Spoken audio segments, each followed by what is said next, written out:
That's Rachel. And that's Emily. We're moms. And wives. Oh, and divorce lawyers. Welcome to Marriage on the Rocks. Cheers. Cheers. Note, this is not legal advice, just some general stories. If you want legal advice, hire a lawyer. Preferably us.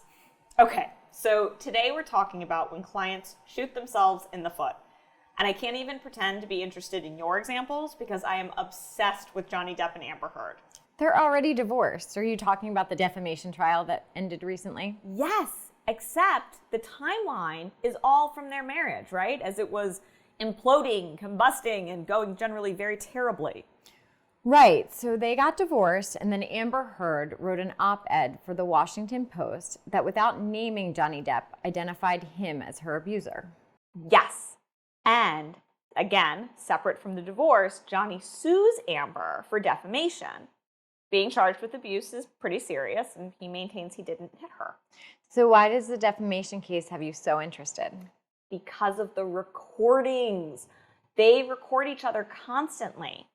There's a video of Johnny, obviously taken by Amber, in this drug or alcohol-induced rage, beating the cabinets and pouring himself this silly amount of wine, all while screaming at Amber.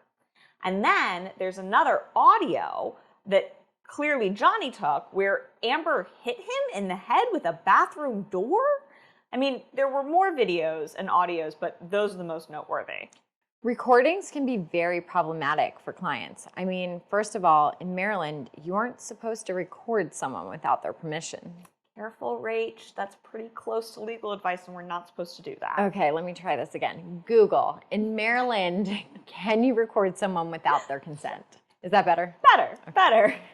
But what are some of the other downfalls of recording during a family law dispute?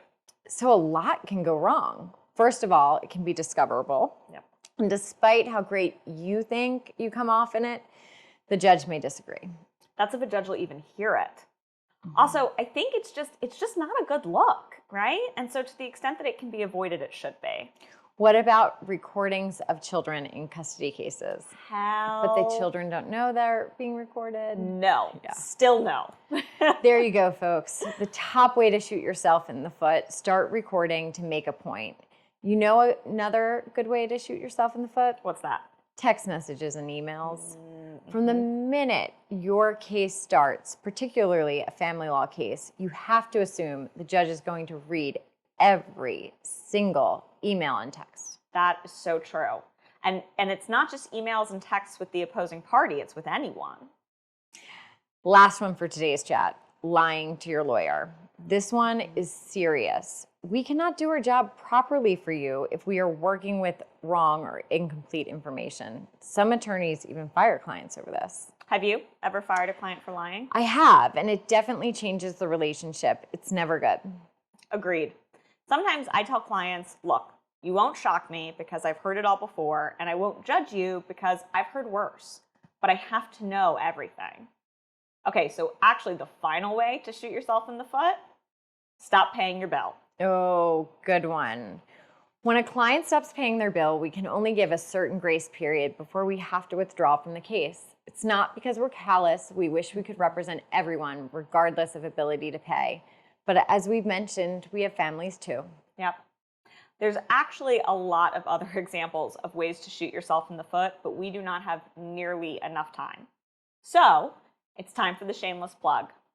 If you need help navigating a family law issue, custody, divorce, prenuptial agreements, etc., call us and mention Marriage on the Rocks for a free consultation. And if you are a victim of domestic violence, there are so many resources. Emily and I are of course very experienced in the legal side of domestic violence, but there is House of Ruth and the domestic violence programs through the court, the Women's Law Center, the One Love Foundation. You are not alone. Cheers. Cheers.